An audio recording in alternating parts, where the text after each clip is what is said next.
ஹல்லேலூயா. தேவனுக்கு மகிமை உண்டாவதாக. இந்த நாளில் மீண்டும் ஒரு முறை தேவ சமூகத்தில் கூடி நம்மை வைத்து ஆராய்ந்து பார்த்து சுத்திகரிக்கிற ஒரு கூடுகையாக இந்த நாளிலே கர்த்தர் நமக்கு தந்தோம். அதற்காக நாம் தேவனுக்கு துதி செலுத்துகிறோம். யாவருக்கும் இயேசு நாமத்திலே அன்பின் நல்வாழ்த்துக்கள். ஹல்லேலூயா. சபை சீர்பட வேண்டிய மிக முக்கியமான ஒரு காலகட்டம், ஒரு சூழ்நிலையிலே நாம் இருந்து கொண்டிருக்கிறோம். எந்த அளவு நாம் கர்த்தருக்குள்ளே சுத்திகரிக்கப்பட்டு தகுதிப்படுகிறோமோ அந்த அளவுக்கு தான் நம்மை தேவன் நடத்த முடியும். நம்ம மூலம் கர்த்தர் கிரியை செய்ய முடியும். நம்ம மத்தியில் வாசம் பண்ண முடியும். நமக்கு வாக்கு பண்ணின நித்திய திவ்ய ஆசீர்வாதங்களை நமக்கு தர முடியும் என்பதை சபை புரிந்து கொள்ள வேண்டும். பல சந்தர்ப்பத்தில் ஜனங்கள் ஏதோ மற்றவங்க சாமி கும்பிடுறதுக்கு போகிற மாதிரி ஒவ்வொரு நாள் வச்சுருப்பாங்க, மாதத்தில் ஒரு நாள் வச்சுருப்பாங்க. இப்படியெல்லாம் சாமி கும்பிட போவாங்க. எதுக்கு போவாங்க? சாமி கும்பிட போவாங்க. இல்லை, கும்பிட போவாங்க, சுற்றுவாங்க, மாதிரி எல்லாம் வழிபாடு செய்வாங்க. இது மாதிரி ஏதோ கிறிஸ்தவ மக்களும் ஒரு சாமி கும்பிடுற போகிற மாதிரி ஒரு கூட்டத்துக்கு போயிட்டு வந்தா, கொஞ்ச நேரம் பாடிக்கிட்டு வந்தா, பிரசங்கம் கேட்டு வந்தா, சாமி நமக்கு அருள் தருவார் என்கிற மாதிரி ஒரு சூழலை இன்றைக்கு கிறிஸ்தவ சூழல் இருப்பதை நாங்கள் உணர்கிறோம். இது தேவ சித்தமான ஒரு காரியம் கிடையாது. நாம் தேவனோடு இணைந்து கிறிஸ்துவின் ஐக்கியத்தில் வாழ்ந்து வளர்ந்து பூரணப்பட்டு கிறிஸ்துவன் ராஜ்யத்திலே கிறிஸ்துவை போல இருப்பதற்கு அழைக்கப்பட்டிருக்கிறோம் என்பதை அறிந்து கொள்ள வேண்டும். அந்த அனுபவங்களை உருவாக்குற அமைப்புக்கு பேர் தான் சபை. இதில் புதியவங்க வரும்போது அவங்களுக்காக ஜெபம் பண்ணுவாங்க, அற்புதங்கள் நடக்கும். சில உலக பிரகாரமான வாக்கு உறுதிகளை ஆண்டவர் கொடுக்கலாம். அப்புறம் அவங்க அதை வாங்குறாங்க, நம்புகிறாங்க, கூட்டத்துக்கு வர்றாங்க. அதுக்கு அடுத்து தேவ ராஜ்யத்தை குறித்த காரியங்களை அறிவிக்கிறோம். அதுக்கு காரியம் என்ன, உலகத்துக்கு நிலைமை என்ன, இதெல்லாம் அறிவித்து அவர்களை உலகத்தின் சாயலிலிருந்து தேவ சாயலுக்கு, உலகத்தின் ஆளுகையிலிருந்து தேவனுடைய ராஜ்யத்தின் ஆளுகைக்கு கொண்டு வந்து பூரணப்படுத்த வேண்டியது சபையினுடைய வேலை. அல்ல, தெளிவாக சொன்னால் சபையின் தலைவராகிய இயேசுவை அவர் சொல்லுகிற வண்ணமாக அவரை திருப்திப்படுத்துவது, அவருடைய கட்டளைக்கு கீழ்ப்படிவது, நிறைவு செய்வது என்பதுதான் சபைக்கு என்னுடைய வேலை. ஜனங்களை திருப்திப்படுத்துறது கிடையாது, தேவனை திருப்திப்படுத்துவது. இங்கே ஆளுகை செய்கிற பரிசுத்த ஆவியானவரை துக்கப்படுத்தாமல் இருப்பது. பரிசுத்த ஆவியானவரை சந்தோஷப்படுத்தக்கூடிய காரியம் செய்தால் மட்டுமே பரிசுத்த ஆவியானவர் தொடர்ந்து இருக்க முடியும், செயலாற்ற முடியும் என்பதுதான் உண்மை. பரிசுத்த ஆவியானவரை துக்கப்படுத்தினா அவர் போயிடுவார். நீ என்ன துக்கப்படுத்துகிறாய், மனுஷர்களை சந்தோஷப்படுத்துகிறாய் என்கிற ஒரு நிலைமை வந்துடும். அதனால் அந்த மாதிரி ஆண்டவருடைய ஊழியத்தில் அழைப்புக்குள்ளானவர்கள் இது ஆழமாக தெரிஞ்சிருக்கிறதுனால அவங்க அந்த லைனில் தான் நிற்பாங்க. எந்த சூழ்நிலைக்கு அங்கேயும் அசைய முடியாது. உலகத்தில் ஒரு அதிகாரியை பாருங்கள், ஒரு கலெக்டராக இருக்கட்டும், ஒரு காவல்துறை உயர் அதிகாரியாக இருக்கட்டும், ஒரு மந்திரியாக இருக்கட்டும், அவனுக்கு எல்லை அவன் தாண்ட மாட்டான். இல்லையா, அவ்வளோதான், கட் அண்ட் ரைட், இதுதான் எனக்கு எல்லை, எனக்கு அதிகார வரம்பு, இதுக்கு நான் அந்த பக்கம் தாண்ட முடியாது. அவன் கண்டிப்பாக ஒரு நீதிபதியாக இருக்கட்டும், அவ்வளோதான், விழுதாலும் நடக்காது, இதுதான் என் டியூட்டி. என் முன்னால் இருக்கிறத அனலைஸ் பண்ணி நான் ஒரு ஜட்ஜ்மெண்ட்டை சொல்லணும், ஃபைனலைஸ் பண்ணணும். அப்போ உலகத்தில் ஒரு அதிகாரிகள் இப்படி இருந்தால் பரலோக அரசாங்கத்தினுடைய அதிகாரிகள் எப்படி இருப்பாங்க? பரலோக அரசாங்கத்தினுடைய வேலைக்காரர்கள் எப்படி இருப்பாங்க? சில சந்தர்ப்பத்தில் சில சிக்கலான எதிர் சூழ்நிலைகளை நான் சந்திக்கும் போது நான் சர்றன்னு சொல்லிடுவேன், நான் பரலோக அரசாங்கத்துக்கு வேலைக்காரன். நீ வேணா உலக வேலைக்காரனாக இருக்கலாம், உனக்கு நிலைமை எனக்கு தெரியாது. நான் பரலோக அரசாங்கத்துக்கு வேலைக்காரன், நான் இப்படி தான் இருக்கணும், இப்படி தான் பேசணும், இப்படி தான் பண்ணணும். இல்லையா? ஸோ இதை நீங்கள் புரிந்து கொள்ள வேண்டும். நல்லது. ஆக அதுக்குள்ள எனக்கு ஆண்டவர் தர செய்தி காரியம் எல்லாமே இந்த அடிப்படையில் இருக்கிறது. சரி, இப்போ என்ன ஒரு முக்கியமான இஷ்யூன்னா, நான் ரொம்ப பிரதானமாக நினைக்கிறதும் இங்கே சில வேளை நான் உணர்கிறதுமான ஒரு காரியம் சீஷத்துவம். எல்லா சபைக்கு நான் அதை முக்கியமாக சொல்கிறேன். சீடத்துவம், அதாவது இயேசுவை ஆராதிப்பதுங்கிற கொள்கை தான் எல்லாரும் பரப்பிட்டு இருக்கிறாங்க. ஆனால் இயேசுவின் வசனத்தின்படி வாழ்ந்து அவருடைய மாதிரியின்படி அவரை பின்பற்றுகிற அனுபவத்தை சொல்லாத, அதான் சொன்னேன்ல, சாமி கும்பிட போகிற மாதிரி ஆகிட்டாங்க. ஸோ அதனால் சீஷத்துவம் என்கிறது மிக முக்கியமாக இப்போது கற்றுக் கொடுக்கப்பட வேண்டி இருக்கிறது என்று நான் கருத்துக்களை நம்புகிறேன். ஆகவே சம்பந்தமான செய்திகளை கொஞ்சம் அதிகமாக உங்க தான் நான் நிறைய செய்தி சொல்கிறேன்ல, தொடக்க விஷயம்லாம் சொல்ல வேண்டியது அவசியம். கடந்த நாளிலே அங்கே அழகிய மண்டபத்தில் நான் சீஷத்துவத்தின் கனிகளை குறித்து சில காரியங்களை சொன்னேன். ஸோ தொடர்ந்தும் அது தொடர்புடைய சில விஷயங்களை தான் உங்களோடு தொடர்ந்து நான் பேசுகிறேன். இங்கே அதுக்கு ஆதாரமாக ஒரு வசனம் மத்தேயு 24:43.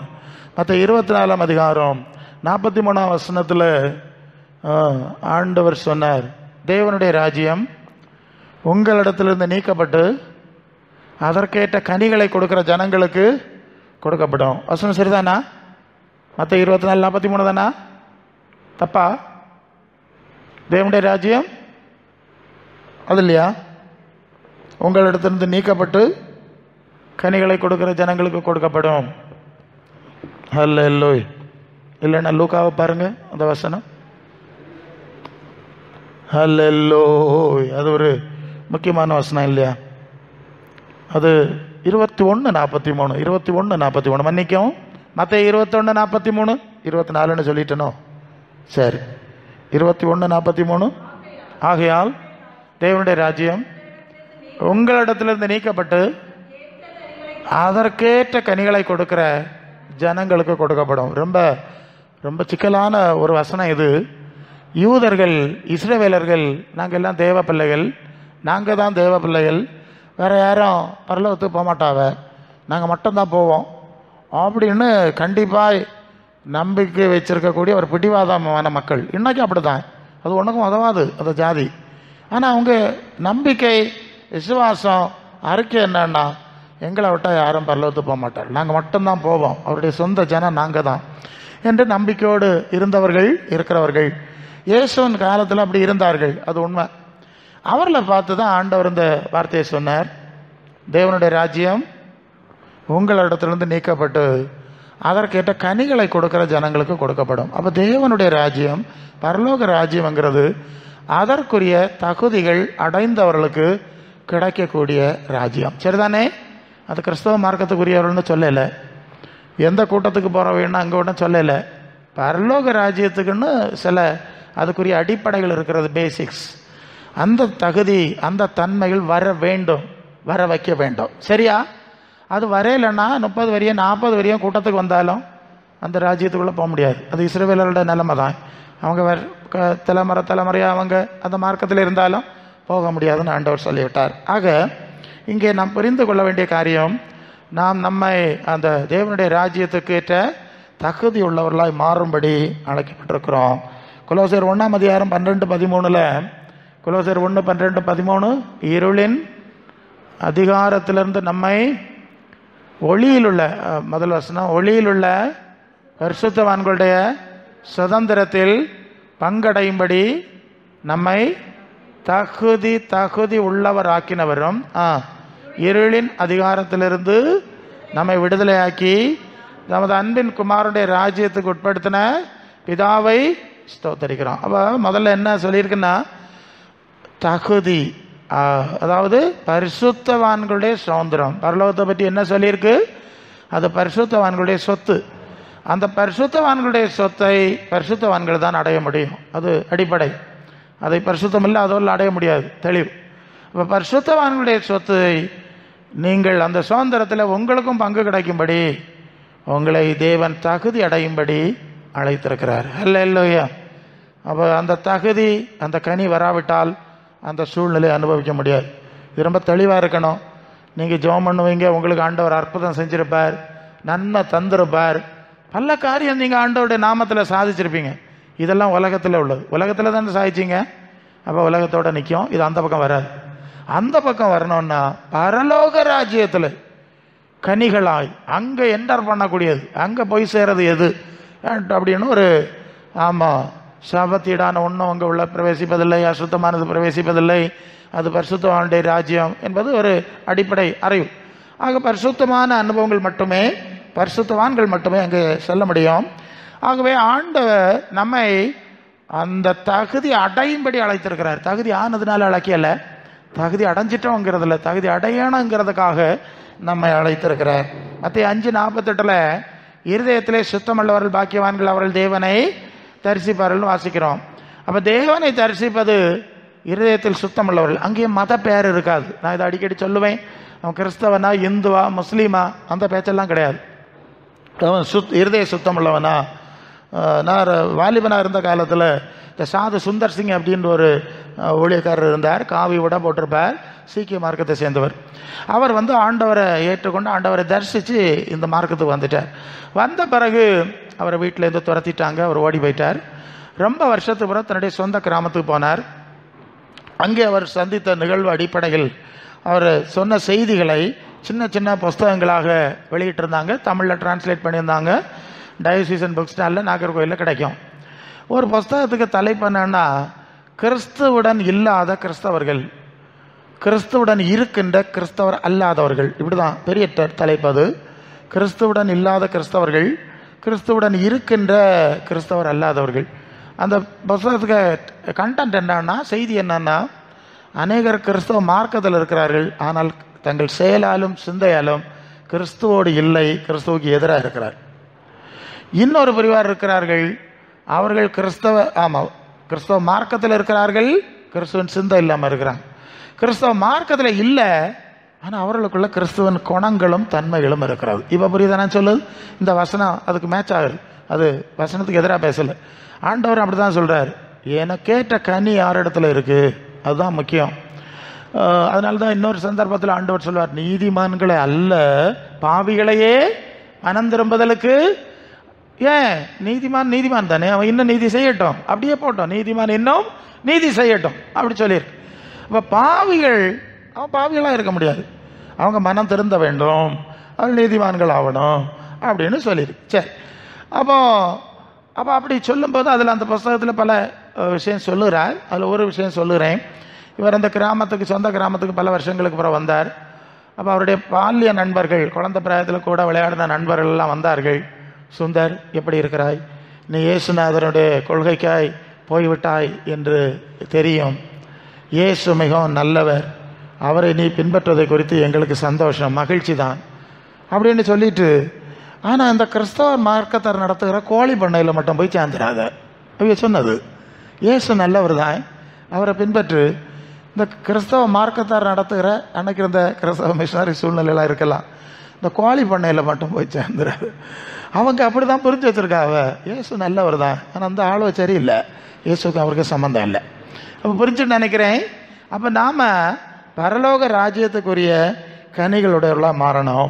1 பேதுரு 1:15-16 உங்களை அழைத்தவர் பரிசுத்தராக இருக்கிறது போல உங்கள் நடவடிக்கைகளை எல்லாவற்றிலும் பரிசுத்தராக இருங்கள், நான் பரிசுத்தர், நீங்களே என்னை போல பரிசுத்தராக இருங்கள் என்று சொல்லி இருக்கிறதே, எழுதி இருக்கிறது. சரிதானா? அப்போ இது கிறிஸ்தவ மார்க்கத்துக்கு தெரியாது. நான் அடிக்கடி சொல்லுவது, ஏமாந்திரப்படாது. இயேசுவே தேவனுடைய குமாரன் என்று விசுவாசத்தோன்னா தேவப்பிள்ளை ஆக முடியாது, இயேசு ஆராதிச்சனால் ஆக முடியாது. இந்த வசனம் எல்லாம் இருக்குல்ல, அது அப்படி இயேசுவை ஏற்றுக்கொண்டு அவருடைய வசனத்தை வாசித்து அவர் நடந்தபடி நடந்து அப்படி போனோம். போகாமல் ஏற்றுக்கொண்டேன் விசுவாசிக்கிறேன்னு சொன்னால் அதை பிசாசுகளும் விசுவாசிக்கிறதாக ஆயிரும். சரி, அப்போ நீங்கள் என்ன புரியுறீங்க? நாம் தேவனுடைய ராஜ்யத்துக்கு ஏற்ற தகுதி உள்ளவர்களாய் மாற வேண்டும். அது எபிரேயர் 12:14 பரிசுத்தம் இல்லாமல் தேவனை தரிசிப்பதில்லையே என்று சொல்லி இருக்கிறதை நாம் பார்க்கிறோம். அடிப்படை கிடைச்சிட்டு இல்லையா? சரி, இப்போ அடுத்தது இந்த அடிப்படை எப்படி தொடர வேண்டும் என்கிறத பார்க்குறோம். யோவான் 15ஆம் அதிகாரத்தில் 2ஆம் வசனத்தில் நீங்கள் வந்தீங்கன்னா 1-2 படிங்க. நானே திராட்சை செடி, 15 யோவான் 15:1-2 நானே மெய்யான திராட்சை செடி, என் பிறா திராட்சை தோட்டக்காரர். எண்ணில் கனி கொடுக்கிற, எதிலே கனி கொடுக்கிற? எண்ணில் கனி கொடுக்கிற கொடி எதுவோ அதை கொடாதிருக்கிற கொடி எதுவோ அதை அவர் அறுத்தப்படுகிறார். கனி கொடுக்கிற கொடி எதுவோ அதை அதிக கனிகளை கொடுக்கும்படி சுத்தம் பண்ணுறார். 4ஆம் வசனத்தில் எண்ணில் நிலைத்திருங்கள், நானும் உங்களில் நிலைத்திருப்பேன். கொடியானது திராட்சை செடியில் நிலைத்திராவிட்டால் அது தானாக கனி கொடுக்க மாட்டாது போல நீங்களும் என்னில் நிலைத்திராவிட்டால் எனக்கேற்ற கனி கொடுக்க மாட்டீர்கள். ஹல்லேலூயா. ஸோ நம்மை உலகத்திலிருந்து ஆண்டவர் பிரித்து எடுத்து தன்னோடு சேர்த்து கொள்கிறார்.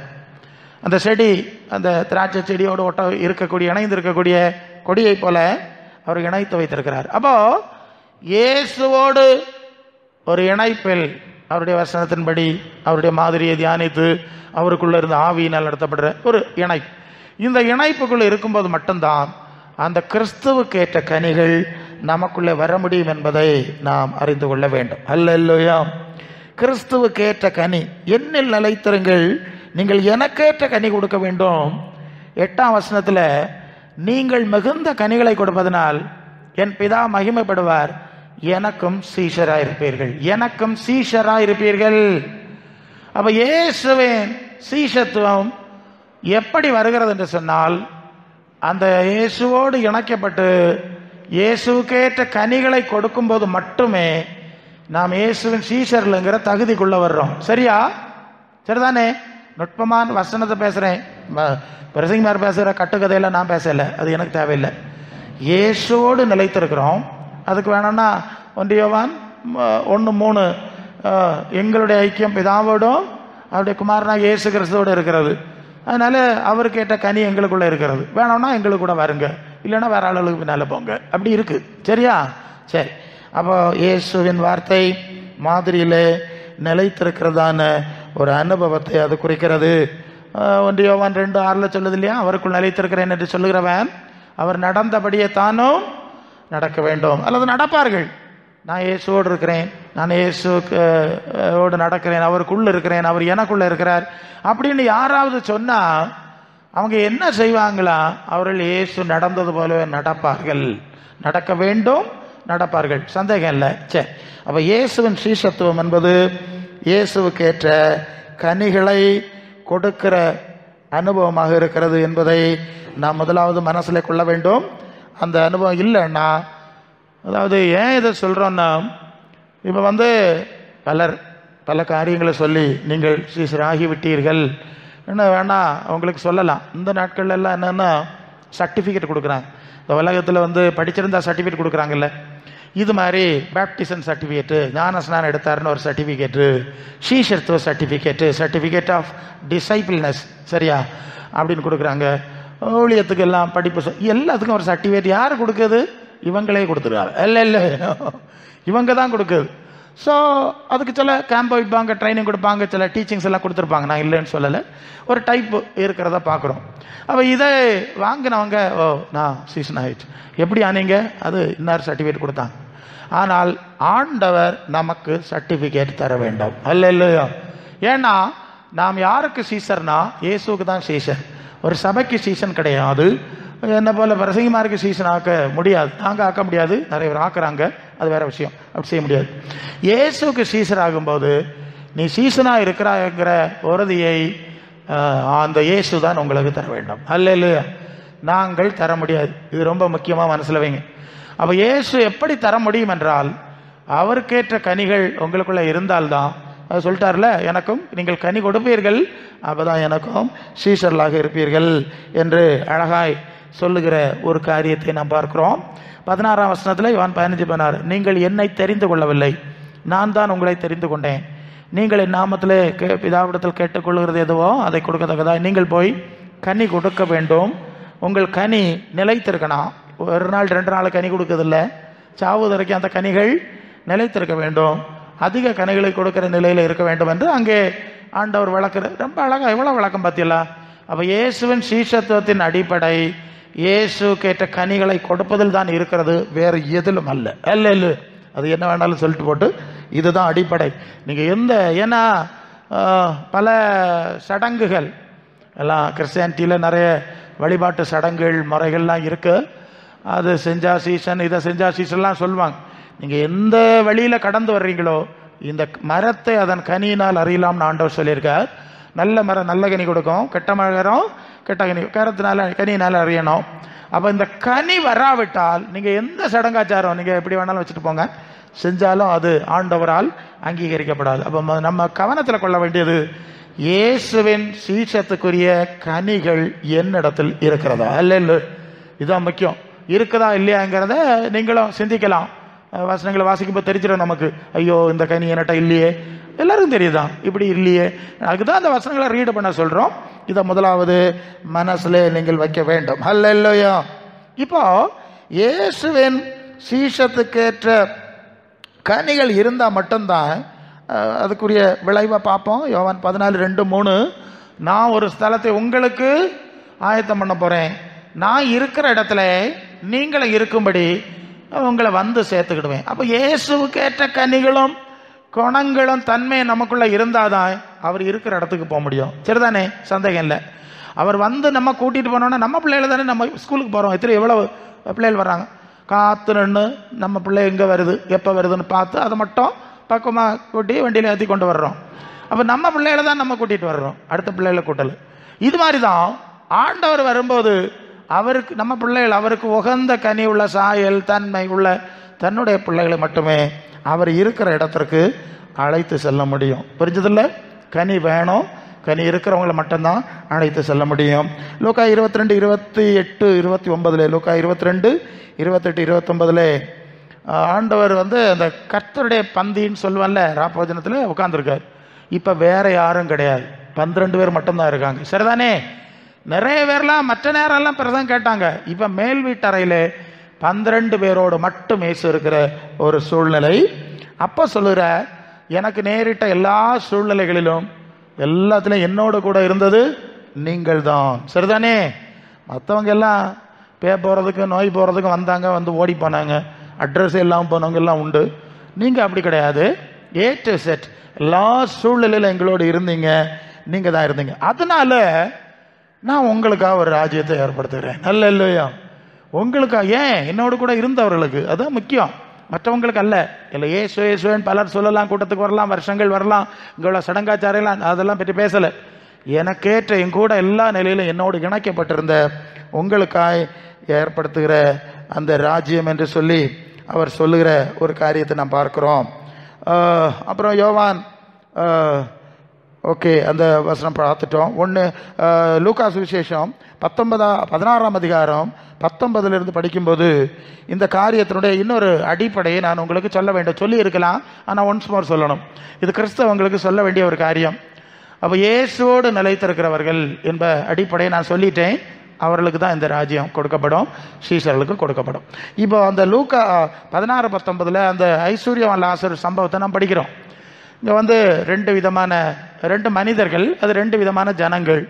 ஒன்று ஐஸ்வர்யவான், சுகபோகமாய் வாழ்கிறவன், நான் ஆசீர்வதிக்கப்பட்டவன் என்று நினைத்து கொண்டிருக்கிற மனிதன். அப்படிப்பட்ட மனிதர்கள், அதுதான் அதுக்கு புரிதல். நீங்கள் வந்து லூக்கா உபாகமம் 28ஆம் அதிகாரம் அதில் 14 வசனத்தில், நீ கர்த்தர் ஒருவன் மேல் பிரியமாக இருந்தால் அவன் இப்படி விதமாக ஆசீர்வதிக்கப்படுவான்ட்டு ஒரு பட்டியல் இருக்குது. இப்படி இருப்பான், இப்படி இருப்பான், இப்படி இருப்பான், அதெல்லாம் உங்களுக்கு தெரிஞ்ச விஷயம். இந்த ஐஸ்வர்யவானத்தில் அந்த தன்மையெல்லாம் இருக்குது பாருங்க, அவன்கிட்ட இருக்குது. அதனால அவன் என்ன நினைக்கிறான்னா, கர்த்தர் என்னோட இருக்கிறார். இதுதான் விஷயம். கர்த்தர் கூட இருந்தால் இப்படி ஆசீர்வதிக்கப்பட்டிருப்பான்னு எழுதியிருக்கு. அதனால கடவுள் என்னோட இருக்கிறார். இது இவன் மட்டும் இல்லை, இன்னைக்கு உலகத்தில் உள்ள எல்லாரும் அப்படிதான். நிறைய பணம் இருந்தால் கடவுள் கூட இருக்கார். அப்படி எங்கள்கிட்ட பேசுவாங்க.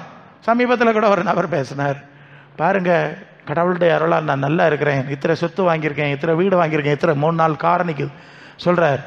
அவர் கடவுள் என்னோட, அவர் என்ன நினைக்கிறாருன்னா, நிறைய பணம் இருக்குது, சொத்து இருக்குது, இந்த வசதியெல்லாம் இருக்குனால கர்த்தர் என்னோட இருக்கிறாருன்னு அவர் நினைக்கிறார். எல்லாரும் அப்படி நினைக்கிறான். இப்போ கிறிஸ்தவர்களும் அப்படி தான் நினைக்கிறான். இப்போ இந்த ஐஸ்வர்யவான அப்படி தான் நினச்சிருந்தான். அதனால அன்னதினம் சம்பிரமம்னா சுகபோகமாக எல்லாம் வசதியாக. ஸோ லாசரு அப்படி இல்லை. அதில் சாபம் சொல்லியிருக்கல, பாமா 28:14 பிறகு சாபம் சொல்லியிருக்க. ஏறக்குறைய அந்த நிலையில் தான் இவன் இருக்கிறான். இப்போ கண்ணை மூடும்போது இந்த ஐஸ்வர்யவான் பாதாளத்திலும் இந்த லாசரு ஆபிரகாம் பக்கத்திலும் மாறுறான். அவன் ஐஸ்வர்யவான் தான், தேவனுடைய பார்வையில் நீதிமானாக இல்லை. ஹல்லேலூயா. பாயிண்ட் இஸ் தட், நீதிமான்கள் இல்லை. அப்படி நிறைய பேர் இருக்காங்க. அவன் நீதிமானா இருக்கிறானா நமக்கு தெரியாது, ஆனால் இப்படி நிறைய ஐஸ்வர்யவான்கள் இருக்கிறான். இப்போ எதை புரிகிறோம்னு சொன்னால், இந்த உலகத்தில் நாம் வாழ்கிற காண்கிற காரியத்திற்கும் கண்ணை மூடின பிறகு நாம் அடைய போகிற காரியத்துக்கும் சம்பந்தம் கிடையாது. அது ரொம்ப முக்கியம், அடிக்கடி நான் பேசணும். ஏன்னா நமக்கு வந்து அப்படி ஒரு எண்ணம் மூட்டப்படுகிறது அல்லது அப்படி வந்து விடுகிறது. நாம் வந்து ஏதோ ஆண்டவரோட இருக்கோம், சுய திருப்தி, அது ஒரு தவறான உணர்வு உண்டாகும். ஆண்டவர் கூட இருக்க எல்லாம் நல்லா இருக்குது, ஆசீர்வாதமாக இருக்குது, இப்படி நினச்சிட்டு இருக்கிறான். ஆனால் உண்மையிலே இயேசு கேட்ட கனிகள் அவரிடத்துல இருக்கிறதா என்று பார்த்தால் இருக்காது. அதுதான் பிரச்சனை. கனி இருந்துட்டா விட்டுடலாம், பிரச்சனை இல்லை. ஆண்டவரோடு இருக்கிறாங்கிறது கிளியர். அப்போ உறுதி ஆண்டவருடைய கனி இருக்கிறதாங்கிறதுல தான் இருக்கிறதே தவிர மற்ற காரியங்கள் அல்ல. இதை முதலாவது நீங்கள் மனசில் இந்த வேறுபாட்டை புரியணும். ஏன்னா இது கிறிஸ்தவ மார்க்கத்தில் இருக்கக்கூடிய ஒரு பெரிய பிரச்சனை. கண்ணை மூடும்போது நான் மறுமை சூழ்நிலைக்கு போனோம், இது வேற சூழ்நிலை, அது வேற சூழ்நிலை என்பது அவர்கள் புரிந்து கொள்ள வேண்டும். லூக்கா 16ஆம் அதிகாரம் 15ஆம் வசனத்தில் மனுஷருக்குள் மேன்மையாக எண்ணப்படுகிறது தேவனுக்கு முன்பாக அருவருப்பாக இருக்கிறதுன்னு இருக்கு. சரியா? உலகத்தில் மேன்மையாக எண்ணப்படுகிறது தேவனுக்கு முன்பாய் மேன்மையான நிலையில் அங்கீகரிக்கப்படக்கூடிய நிலையில் இல்லை என்பதை நாம் கவனிக்க வேண்டும். அதனால்தான் யோவான் 5ஆம் அதிகாரம் 41ஆம் வசனத்தில் ஆண்டவர் சொல்வார், நான் இந்த உலகத்தால் மனுஷனால் வருகிற மகிமையை விரும்பவில்லை. சரியா? அப்படின்னு சொல்லிட்டார். இந்த உலகம் கொடுக்குற மகிமை புகழ்ச்சி வேற ஒன்றுமே வேண்டாம், எனக்கு நான் விரும்பலை, அது எனக்கு வேண்டாம், ஏன்னா இது தேவன் அங்கீகரிக்கிறது இல்லைன்னு சொல்லிட்டார். லூக்கா 16ஆம் அதிகாரம் 15ஆம் வசனத்தில் அந்த யூதர்களை குறித்து ஒரு செய்தி சொல்லியிருக்கு. அவர்கள் பரலோக தேவனால் வருகிற மகிமையிலும் உலகத்தால் வருகிற மகிமையை அதிகமாய் விரும்பினார்கள் அப்படின்னு சொல்லியிருக்கு. இங்கே என்ன புரிகிறோம்? பரலோக தேவனுக்கு பார்வையில் மகிமையானது வேறு, உலகத்தின் பார்வையில் மகிமையான காரியம் வேறு என்பதை விளங்கி கொள்ள வேண்டும். காரணம், இது ரெண்டு ஆட்சியிலே இருக்கிறது. உலகம் லூக்கா 4:5 சொல்லியிருக்கு, உலகம் பிசாசு சொல்றான், இது எல்லாம் எனக்கு ஒப்புவிக்கப்பட்டிருக்கிறது, எனக்கு இஷ்டமானவனுக்கு கொடுப்பேன்னு சொல்றான். அதனால இந்த உலகம் முழுவதும் சாத்தானுடைய ஆட்சியில் இருக்கிறது. 2 கொரிந்தியர் 4:4 கிறிஸ்துவின் மகிமையான சுவிசேஷத்தின் ஒளி மற்றவர்களுக்கு தெரியாதபடி, புரியாதபடி, பிரகாசமாயிராதபடி இப்பிரபஞ்சத்தின் தேவனாகிய பிசாசு அவருடைய மனக்கண்களை குருடாக்கி விட்டான். இந்த உலகத்துக்கு நல்லமை சொல்லியிருக்கு. அப்போ உலகம் முழுவதும் இன்னொரு ஆளுகை, அது ஒன்று யோவான் 5:19 உலகம் முழுவதும் பொல்லாங்கவர்கள் கிடக்கிறது என்று அறிந்திருக்கிறோம். அப்போ உலகம் பிசாசனுடைய ஆட்சியில் இருக்கு. அதனால பிசாசுக்கு பிரியமான காரியங்களுக்கு தான் இங்கே மதிப்பு, அக்கிரமத்துக்கும் அநியாயத்துக்கும் துன்மார்க்கத்துக்கு தான் உலகத்தில் மதிப்பு. நமக்கு தெரியுது. அழிவுக்குரிய காரியங்களுக்கு மதிப்பு, மாயைக்கு மதிப்பு, பொய் பொருட்டுக்கு மதிப்பு நமக்கு தெரியும். காரணம் உலகம் முழுவதும் பொய்யில் கிடக்கு. உலகம் முழுத்த மோசம் போகிற பிசாசு என்று சொல்லப்பட்ட பழைய பிசாசு சாத்தான பாம்பாகி பிசாசுன்னு சொல்லியிருக்கு. ஸோ அப்போ உலகத்தின் மகிமை எல்லாம் பரலோகத்துக்கு எதிராக. பரலோக ராஜ்யத்தினுடைய ராஜா இயேசு அல்ல. ஆமாம், அது தேவனுடைய ராஜ்யம். அங்கே இதுக்காக சம்மந்தம் இல்லை. இது ஒன்றுக்கு ஒன்று எதிரான 2 ராஜ்யங்கள். ஆகவேதான் பரலோக ராஜ்யத்துக்காய் ஆண்டவருக்கு பின்னாலே செல்ல அழைக்கப்பட்டுகிறவர்கள் இந்த உலகத்திலிருந்து வேறுபடுத்தப்படுகிறார். அல்லேலூயா. அதனால்தான் ஆண்டவர் சொன்னார், நீங்கள் பரலோகத்தில் உங்கள் பொக்கிஷத்தை அல்லது உங்கள் மனசை எங்கே வைக்கணும்? பரலோகத்தில். அது மத்திய 6:20-21. இப்போ சீஷத்துவத்தின் கனிகளை தான் பார்க்குறோம். அடிப்படை புரிதல், நாம் வாழுகிற ராஜ்யம் இயேசுவின் ராஜ்யம் அல்ல. அப்போ இங்கே இருக்கிற எதையும் நாம் அங்கீகரிக்க முடியாது. அது முதல் விஷயம். 2வது, நாம் கிறிஸ்துவின் கனிகளை கொடுத்து கிறிஸ்துவுக்கேற்ற சீஷத்துவத்துக்குள் வர வேண்டும் என்றால் முதலாவது நமக்கு என்ன வரணும்? மத்திய 6:20-21. மத்திய 6:21 பரலோகத்திலே பொக்கிஷத்தை சேர்த்து வைங்கள், உங்கள் பொக்கிஷம் எங்கே இருக்கிறதோ உங்களுக்கு இருதயம் அங்கே இருக்கும். அப்போ நம்முடைய மனசை எங்கே வைக்கணும்? பரலோகத்தில். அப்போ யாரெல்லாம் தங்க மனசை இந்த பூலோகத்தில் வச்சிருக்காங்களோ அவங்க இயேசுவின் சீசர்கள் கிடையாது, அவங்க தேவனுடைய பிள்ளைகள் கிடையாது. யாரெல்லாம் பரலோகத்தில் மனசை வச்சிருக்காங்களோ அவங்க தான் இயேசுவின் சீசர்கள்ங்கிறதை, அந்த கனியை நாம் உணர்ந்து கொள்ள வேண்டும். பரலோகத்தில் மனசை வைக்கிறது. எபேசியர் 2ஆம் அதிகாரம் 7ஆம் வசனத்தில் கிறிஸ்துவுடனே கூட நம்மை எழுப்பி உன்னதங்களில் அவரோடு கூட உட்காரவும் செய்தார் என்று வாசிக்கிறோம். சரிதானே? உட்காரவும் செய்தார். பாஸ்டன்ஸ் ஏற்கனவே செஞ்சிட்டார். அது எப்படி செஞ்சார்னா, ரோமர் 6ஆம் அதிகாரத்தில் நீங்கள் வந்தீங்கன்னா அந்த 2-3 வசனங்கள் படித்தா அந்த ஞான ஸ்நானம்னு சொல்கிறது பழைய ஒரு அடக்க நிகழ்வு, உயிர்த்தெழுதல் நிகழ்வுக்கு ஒப்பாக இருக்கிறது. சரியா? அப்போ இயேசுவை சீஷத்துவத்தை ஏற்றுக்கொண்டு சீடராக்கி ஞானஸ்நானம் கொடுங்கள். சீடராக்கி நீங்கள் ஞானஸ்நானம் உண்மையாக அந்த அனுபவத்துக்குள்ள வரும்போது நீங்கள் கிறிஸ்துவுடனே கூட அடக்கம் பண்ணப்படுகிறீர்கள். அடுத்தது, கிறிஸ்து மரித்தோரிலிருந்து எழுந்தது போல ஒரு புதிதான ஜீவன் உள்ளவர்களாய் நடக்கும்படி புது சிருஷ்டிக்கேற்ற தீர்மானத்தோடு வெளியே வருகிறீர்கள். அல்லேலூயா. இது கிறிஸ்துவின் உயிர்த்தெழுதலுக்கு ஒப்பா இருக்கிறது. அதுதான் இங்கே சொல்லியிருக்கு. நீங்கள் ஒரு ஞானஸ்நான அனுபவத்தில் உலகத்துக்குரிய பல பலதை விட்டுட்டு கிறிஸ்துவின் உயிர்த்தெழுதலுக்குரிய, கிறிஸ்து தேவனுடைய வலது பார்சத்தில் இருக்கிற காரியங்களுக்குரிய ஒரு புது மனுஷன் புது சிந்தையோடு வரும்போது தான் நீங்கள் உன்னதங்களில் அவரோடைய உட்காருகிறீர்கள். அல்லேலூயா. அது கொலோசியர் 3:1-2 கிறிஸ்து தேவனுடைய வலது பார்சத்திற்கு மேலானவளை தேடுங்கள், பூமிக்குரியவளை அல்ல, மேலானவளை தேடுங்கள். அப்போ பரலோகத்துக்குரியவளை தேடும்போது மனசு பரலோகத்துக்கு போயிருது. சரிதானே? இவ்விதமாக உன்னதங்களில் உலகத்தில் வாழும் போதே அவரோடு பரலோகத்தில் இருக்கிற ஆண்டவரோடு உட்காருகிற அனுபவம். அப்போ சீஷத்துவத்தின் முதல் படி என்ன? பரலோகத்திலே மனசை வைப்பது, இயேசு இருக்கிற இடத்திலே மனசை வைப்பது. அதுதான் இந்த சீஷத்துவத்தின் முதலாவது நிலை என்பதை நீங்கள் உணர்ந்து கொள்ள வேண்டும். ஹல்லேலூயா, ஹல்லேலூயா. அதனால தான் நல்லா புரியணும். நீங்கள் என்ன கனியில் போகிறீங்க நீங்கள் பார்க்கணும். அப்படியும் வந்துட்டு போயிடுவீங்க. நான் தெரியும்ல, போன வாரமாக ஒரு அடக்காரது நடந்தல போனேன்ல, அங்கெல்லாம் போயிட்டு வந்து கூடது வருவாங்க. யாரையும் விமர்சனம் இல்லை, இது மாதிரி வருவாங்க போவாங்க. ஒரு நாள் இப்படி சம்பவிக்கும். ஊழியக்காரர்கள் அது எந்த சபையாக இருந்தாலும் அடக்கம் பண்ணிடுவாங்க. ஒருவேளை அவங்க சாட்சி சொல்லலாம், அவர்களை பற்றி உண்மை சாட்சிகளை சொல்லலாம். சில கோயிலில் பொய் சாட்சி சொல்லுவாங்க. சிஎஸ்ஐ சர்ச்சில் எல்லாம் பொய் சாட்சி சொல்லுவாங்க. அவன் பெரிய பொல்லாதவன், குடிகாரனாக இருப்பான், மோசமானவனாக இருப்பான். டிகே மாதிரிலாம் அண்ணன் தம்பி தங்கமாக்கம், தங்க கம்பி ஆக்கம்னு எல்லாம் சொல்லிடுவாங்க. எல்லாம் கேட்டு நாங்கள் ஆளுகளாக்கம். ஸோ அவர் கர்த்தருக்குள் மரிச்சாருன்னு எல்லாம் பாட்டெல்லாம் பாடி எடுத்து விட்டோன்னா அவர் கர்த்தருக்குள்ள வாழவன் இல்லை, மரிச்சவன் இல்லை, கர்த்தர்கிட்ட போவன் இல்லை. இல்லையா? எல்லாம் டூப்பு. விண்ணக வாழ்வின் 2ஆம் ஆண்டுன்னு ஒட்டிடுதான். அங்கே விண்ணகத்துக்கும் போகல, 2 வரியமாக ஆகலை, எல்லாம் கதை எல்லாம் இப்படி. இதுதான் மோசம் போகிற உலகம்னு சொன்னேன்ல, அதான் அதுக்குள்ளே தான் நம்ம இருக்கிறோம். ஸோ அதனால் நீங்கள் அப்படி இப்படி போவிய, எங்கே போகிறீங்கிறது எங்கள் கட்டுப்பாட்டில் இல்லை. ஜீவ புஸ்தகம் எனக்கு எங்கள் கையில், என்ன கையில் இல்லையே. நான் பேர் எழுத முடியாது, வெட்ட முடியாது. அது ஆண்டவர் தான் செய்யணும். அதை சொல்லியிருக்காரு. வெளிப்படுத்தல் 5:3-5 ஜீவ புஸ்தகத்திலிருந்து கிறுக்கி போடாமல் அறிக்கை பண்ணுவேன். அப்போ அவர் தான் எழுதணும், அவர் தான் வெட்டணும். அப்போ அவருக்கு சீசர் ஆகணும். அவருக்கு ஏற்ற கனி கொடுத்தா எழுதுவார், இல்லைன்னா இல்லை. இது நீங்கள் மறந்துடப்படாது. ஏதாவது ஆளுவை நினச்சிக்கிட்டு அது அப்படி ஆகும். நாங்கள் தாய் சபை, நாங்கள் தந்த சபை, அதனால் ஓடிடுவோம். ஒரு வழியிலையும் போக முடியாது.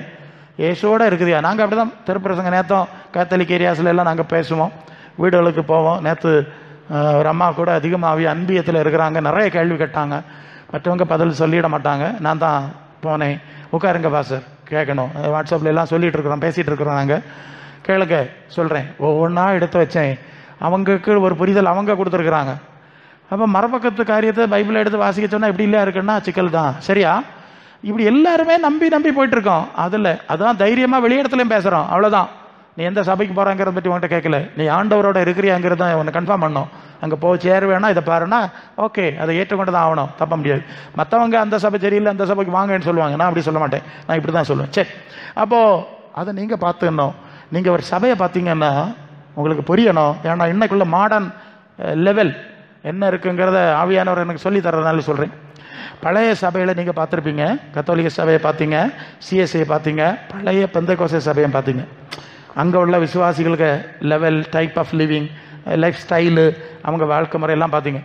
பிறகு இப்போமா அதே பெந்தேகோஸ்தே பேரில் வேறு சபையெல்லாம் இருக்குது. ஏஜி, சிஜி, ஏலேருந்து இசட் வரைக்கும் மாறி போட்டால் எல்லாம் வருமோ அப்படி நிறைய சபையில் இருக்குது.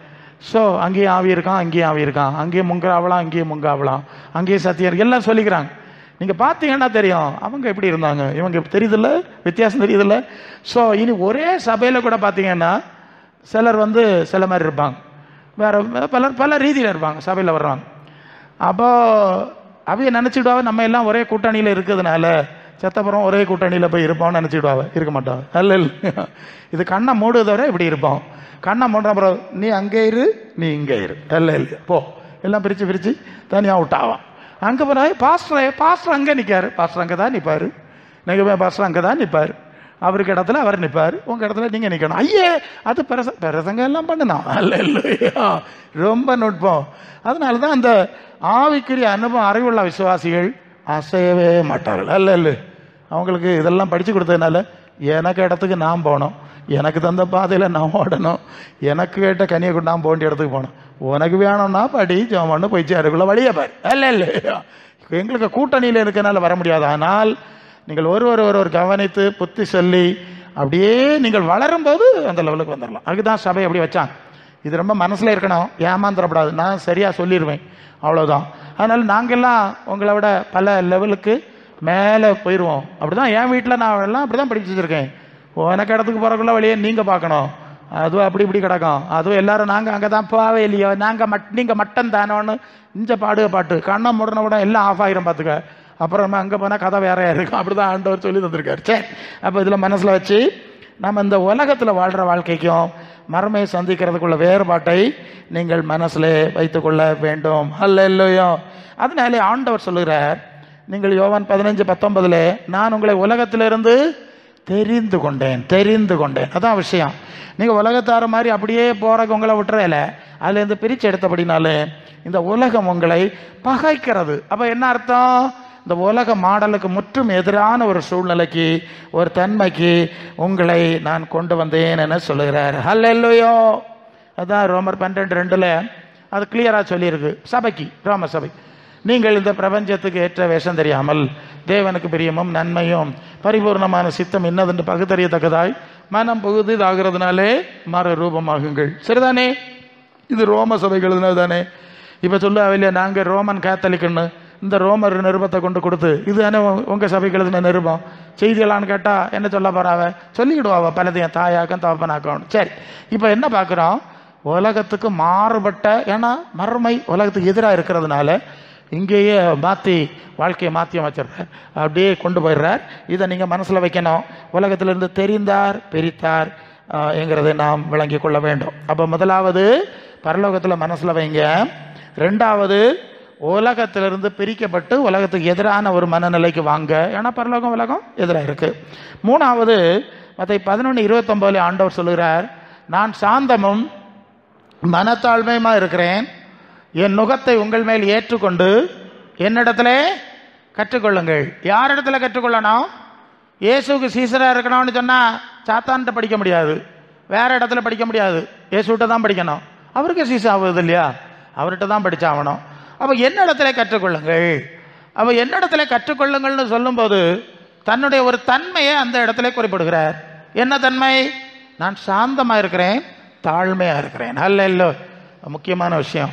அவர் தேவகுமாரன், பரலோகத்தில் இருந்தார், வந்தார், எவ்வளோ தேவன் அவர் கூட இருந்தார், எல்லாம் நமக்கு தெரியும்.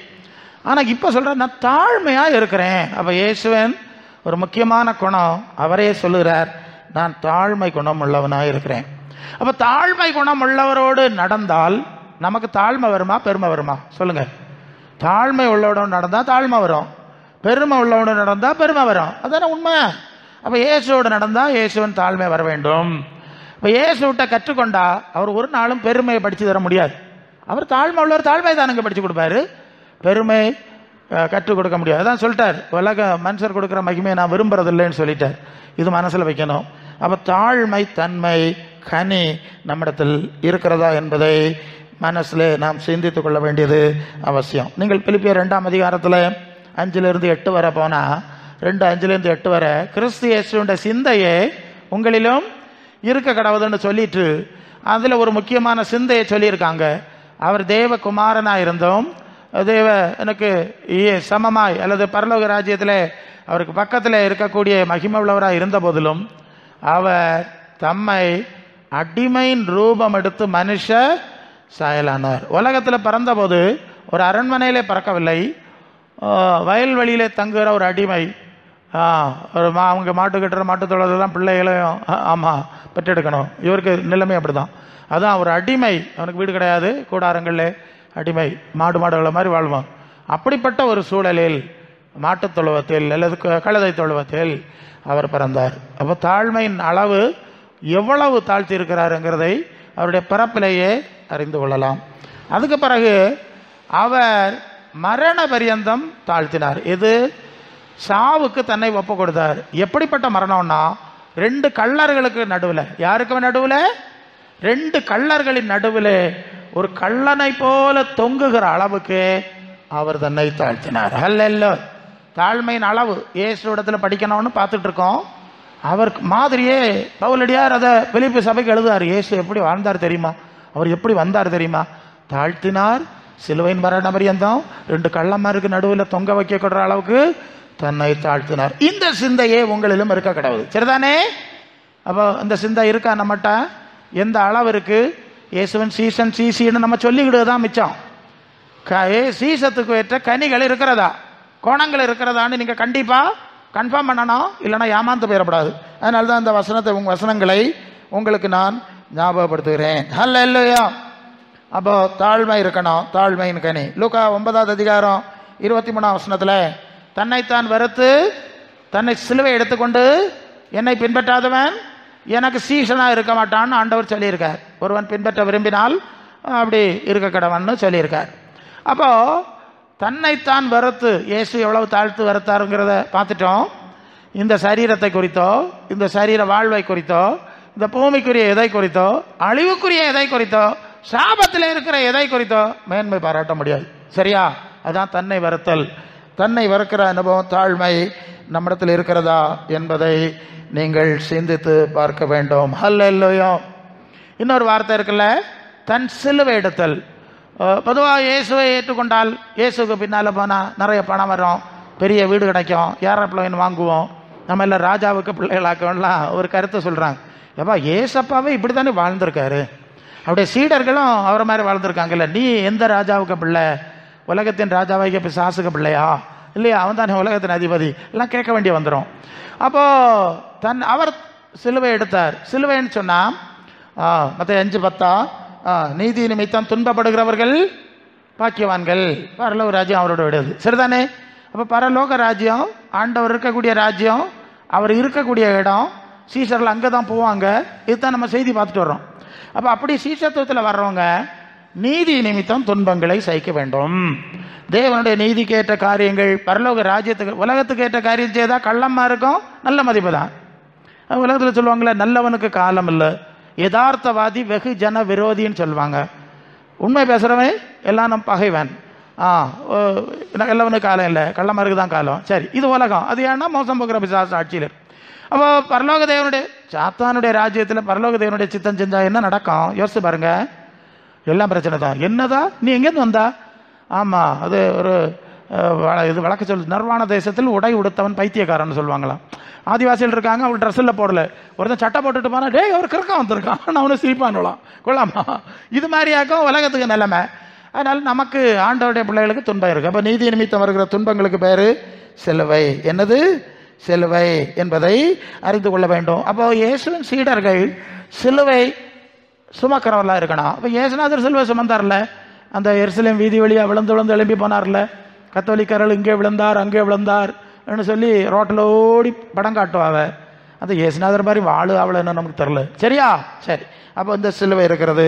யோவான் 15:20 ஆண்டவர் சொல்வார், 15:20, ஊழியக்காரன் தன் எஜமானிலும் பெரியவன் அல்ல என்று நான் உங்களுக்கு சொன்ன வார்த்தையை நினைத்துக் கொள்ளுங்கள். அவர்கள் என்னை துன்பப்படுத்தினர் உண்டானால் உங்களையும் துன்பப்படுத்துவார்கள், என் வசனத்தை கை கொண்டது உண்டானால் உங்கள் வசனத்தையும். அப்போ இயேசு துன்பப்பட்டார் இல்லையா? அப்போ இயேசுவை பின்பற்றுகிறவர்களும் சிலுவை சுமந்து கொண்டு தான் செல்ல வேண்டும்.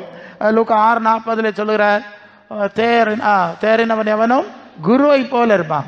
குருவை மிஞ்சின சீசன் கிடையாது. நான் தான் உங்களுக்கு குருன்னா என்ன மாதிரி தானே நீங்கள் இருக்கணும், என் பாதையில் தானே நடக்கணும் என்று சொல்லுவார். யோவான் 7:7 உலகத்தின் கிரியைகள் பொல்லாதவைகளாக இருக்கிறது என்று நான் சாட்சி கொடுக்கும்படியாய் வாழுகிறேன் பேசுகிறேன், அதனால உலகம் என்ன பாய்கிறது. எல்லாரையும் என்ன ஆதரித்து போயிட்டான்னா பிரச்சனை கிடையாது, உள்ளதுன்னு சொல்லிட்டேன் பாருங்க, அதான் பிரச்சனையாகுது. நமக்கு தெரிஞ்ச விஷயம். அப்போ இப்படிப்பட்ட சிலுவையை சுமக்கிறவர்களாக இருக்கணும். அதெல்லாம் சேர்த்து ஓவரால் ஒரு பகுதியை, அது பிலிப்பியர் 3:18-21 அதை படித்து முடிக்கலாம். பிலிப்பியர் 3:18-21. அதுக்கு முந்தின வசனத்தை படிங்க சகோதரர். என்னோட கூட பின்பற்றுறவர்களாகி நாங்கள் உங்களுக்கு வழிகாட்டுகிறவர்களை மாதிரியா பாருங்க. ஏனெனில் அநேகர் வேறு விதமாக நடக்கிறார்கள். கிறிஸ்துவின் சிலுவையை விரும்பாதவர்கள். அநேக தரம் சொல்லியிருக்கேன், இந்த சிலுவை சுமக்க மனதில்லாத ஆளளவுக்கு எச்சரிக்கையா இருங்கன்னு சொல்லியிருக்கேன். அப்புறம் இப்பொழுது மீண்டும் அழுதே சொல்லுகிறேன், அவருடைய முடிவு அழிவு. அவர்கள் வயிற்றுக்காக இப்படி செய்கிறார்கள். பூமிக்குரிய காரியத்தை மகிமை நினைக்கிறார்கள், வெட்கத்தில் முடிய போது பூமிக்கு அடுத்தவர்களை சிந்திக்கிறார்கள். நம்முடைய குடியிருப்போ பரலோகத்தில் இயேசு இருக்கிற இடத்துல இருக்கிறது. அங்கே இருந்து இயேசு தான் வர காத்திருக்கிறோம். அந்த இயேசு தம்முடைய வல்லமையினாலே நம்மை அவரை போல மாற்றுவார்ட்டு காத்திருக்கிறோம். சரிதானே? அப்போ இயேசுவின் சீஷர்கள் இயேசு ஒரு இடத்துக்கு போவாங்க, இயேசுவை போல மாறுவாங்கங்கிறது தான் தெரிஞ்சிருக்கோம். சீஷத்துவ பதியை பார்த்தோம். ஆனால் நாம் வாழ்கிற சூழ்நிலை இதுக்கு எதிராக இருக்குது. கிறிஸ்தவ சூழ்நிலை மற்ற சொல்லலை, கிறிஸ்டின் என்வாரன்மெண்ட் அது தலைகளாக இருக்குது. இதில் வெளிப்பாக இருக்கணும். அதனால தான் பவுல் ஒரு ஸ்பெசிஃபிக்காக சொல்கிறார், நீங்கள் எல்லாருக்கும் பின்னாலையும் போவாதுங்க, எல்லாரையும் மாதிரியாக பார்க்கன்னு உருப்பட மாட்டார். இயேசுவை பாரு, அவருடைய ஜென்யூன் பீப்புள் அப்போஸ்தலரை பாரு, நாங்கள் வழிகாட்டுகிற அவர்களை மட்டும் ஃபாலோ பண்ணுங்க, மற்றவர்கள் பின்னால் போகாத, வாழ்க்கையை கெடுத்துக்கிடாதன்னு சொல்லி அவங்களுக்கு கேரக்டர்ஸை சொல்லுவார். அவங்க எப்படி இருக்கிறாங்க? சிலுவை சுமக்க மனசு கிடையாது, பாடு சகிக்க மனசு கிடையாது, உலகத்தை தான் அவங்க உலக பெருமை புகழ் தான் விரும்புகிறாங்க, வயிற்று பிழைப்பு நடந்தால் போகிறோன்னு ஆயிடுறாங்க. அப்படிப்பட்ட விட்டுட்டு சிலர் நடக்கிறாங்க, சிலர் தான் சரியாக நடக்கிறாங்க. அந்த சிலரோடு கூட நீங்கள் நடக்க பழக வேண்டும். ஹல்லேலூயா. அந்த சிலரை எடுத்துக்கொள்ளத்தான் ஆண்டவர் வரப்போறார். ஹல்லேலூயா. அந்த சிலருக்காக தான், அந்த சிலராகிய சீஷர், அந்த சிலராகிய சீஷர்களுக்கு தான் ஆண்டவர் இந்த மகிமையான காரியத்தை நமக்கு கொடுக்கிறார். ஹல்லேலூயா. ஆகவே இந்த நாளில் நம்முடைய சீஷத்துவத்தை நம்ம திருப்பி பார்க்கணும். பல வசனங்கள் கேட்போம், பல அனுபவங்கள் வழியாக கடந்து வந்திருப்போம். ஊழியக்காரர்கள் அவர்களுக்கு தேவன் கொடுத்த வெளிச்சம் அறிவுக்கு ஏற்ப உங்களுக்கு செய்தியை சொல்லியிருப்பாங்க. இல்லையா? ஏன்னா நான் பல சூழ்நிலையில் நான் போகிறவன், அதனால் எனக்கு தெரியும் அவரவருக்கு என்ன அறிவு வெளிச்சம் கொடுத்துருப்பாரோ அவர்கள் அந்த அளவுக்கு தான் அவர்கள் செயல்பட முடியும் என்பது எனக்கு தெரியும். நான் பல சூழ்நிலையில் போகிறவன். ஆனால் என்னை பொறுத்தவரை ஆண்டவர் எனக்கு தந்த மேலான எல்லா அனுபவங்களையும் கலந்து நான் உங்களுக்கு பேசணும். மற்றவங்க அவங்களுக்குரிய பேசுவாங்க, நான் எனக்குரிய காரியத்தை பேச வேண்டும். இதை நீங்கள் கவனத்தில் கொள்ள வேண்டும். அப்போ யாரை மாதிரியாக நோக்க போகிறீர்கள் என்பதை இந்த நாளிலே முடிவெடுத்து கொண்டு, முதல் மாதிரி ஆண்டவர், நானே உங்களுக்கு மாதிரியை வைத்து போனேன், first model. And second model, அந்த இயேசுக்கேற்ற மாடலில் நடக்கிறவர்களை நாம் பின்பற்ற வேண்டும். சரிதானே? இப்போ ஒரு நிமிஷம் நாம் ஜெபிக்கணும். எல்லாம் தலை தாழ்த்துங்க, உங்கள் சீஷத்துவத்தை திருப்பி பாருங்க. எந்த அளவு கிறிஸ்துவின் கனிகளுக்கு ஏற்ற சீஷத்துவம் உங்களுக்குள்ள வந்திருக்கிறது? அப்போஸ்தலருடைய தகுதிக்கேற்ப சீஷத்துவம் வந்திருக்கிறதா? என்ன குறை? வருஷம் எத்தனை? இன்னும் எவ்வளவு நாள் இப்படி போகலான்னு யோசனை, கண்ணை மூடுனா எங்கே போகிறது? அதெல்லாம் நீங்கள் இப்போ தீர்மானிக்கணும். கண்டிப்பாக சபையை கொண்டு போனோம், அப்போ தான் கர்த்தருடைய ஆவியானவர் உங்களை சரியாக நடத்த முடியும். இல்லைன்னா அது ஆவியானவரை துக்கப்படுத்துன மாதிரி ஆயிரும். ஹல்லேலூயா. ஜீவ பாதையில் விஷம் பிரகாசத்தில் தீவிரம் நடப்பதே எனதாத்திரம், பாவ உலகத்துடன் நான் சேர்ந்திட தேவ ஆட்டுக்குட்டி பின்னை போக தோணிந்து நான் போகிறேன், நான் போகிறேன். இன்னல் என்னும் கொண்டு கண்டு நான் அஞ்சிடேன், நிந்தை பாடும் சில தேவமைந்தர்களோடும் நான் போகிறேன். என் இயேசுவே நான் போகிறேன்.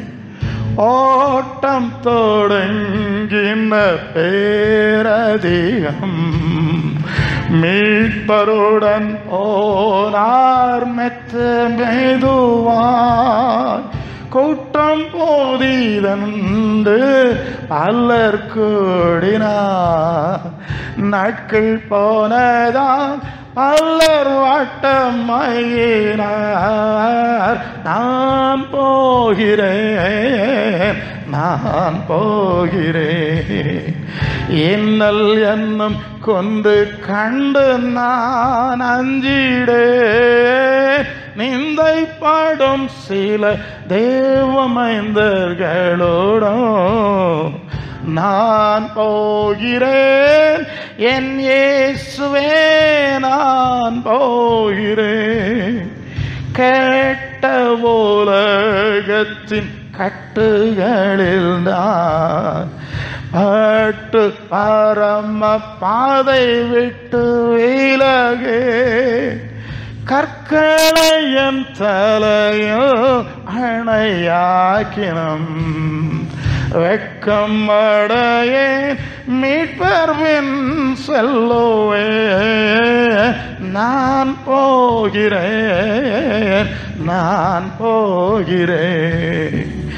என்னல் என்னும் கண்டு கண்டு நான் அஞ்சிடேன் நிந்தைப்படும் சில தேவமைந்தர்களுடன் நான் போகிறேன் என் இயேசுவே நான் போகிறேன் நித்திய சந்தோஷங்கள் என் ராஜ்யம் நிச்சயம் சேரில் கர்த்தர் பாதை நடப்பே அட்சயன் அழைத்த சிறு மந்தையை சேர்ந்து இரட்சகருடன் பாவம் முற்றும் மூடிய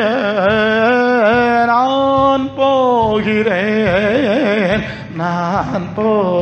போகிறேன் என்னல் என்னும் கொண்டு கண்டு நான் அஞ்சிடே நிந்தைப்படும் சில தேவமைந்தர்களோடும் நான் போகிறேன் என் இயேசுவே நான் போகிறேன் நித்திய சந்தோஷங்கள் என் ராஜ்யம் நிச்சயம் சேரே கர்த்தர் பாதை நடப்பி அட்சயன் அழைத்த சிறு மந்தையை சேர்ந்து இரட்சகருடன் போவோம் முற்றும் மூடிய நான் போகிறேன் இன்னல் என்னும் கொண்டு கண்டு நான் அஞ்சிடே நிந்தைப்படும் சில தேவமைந்தர்களுடன் நான் போகிறேன் என் இயேசுவே நான் போகிறேன் ஜீவ பாதையில் விசும் பிரகாசத்தில் தீவிரம் நடப்பதே எனதாத்திரம் உலகத்துடன் நானும் சேர்ந்திடேன் தேவ ஆட்டு கொட்டி பின்னே போக தோணிந்தேன் நான் போகிறேன் என்னல் என்னும் கொண்டு கண்டு நான் அஞ்சிடேன் நிந்தைப்படும் சில தேவமைந்தர்களோடோ நான் போகிறேன் என் இயேசுவே நான் போகிறேன். ஹல்லேலூயா. அவருக்கு பின்னால போமா? கடைசி வரைக்கும் போவீர்களா? ஒப்பு கொடுங்க. ஹல்லேலூயா ஹல்லேலூயா. கொஞ்ச நேரம் ஜெபம் பண்ணணும். பாடுறோம், நிறைய பாட்டு பாடிடுவோம், நிறைய பிரசங்க எல்லாம் கேட்டுருவோம். எத்தனை சதமானம் அதுக்கு கீழ்ப்படிஞ்சுங்கிறத நீங்க நினைச்சு பார்த்துடணும்.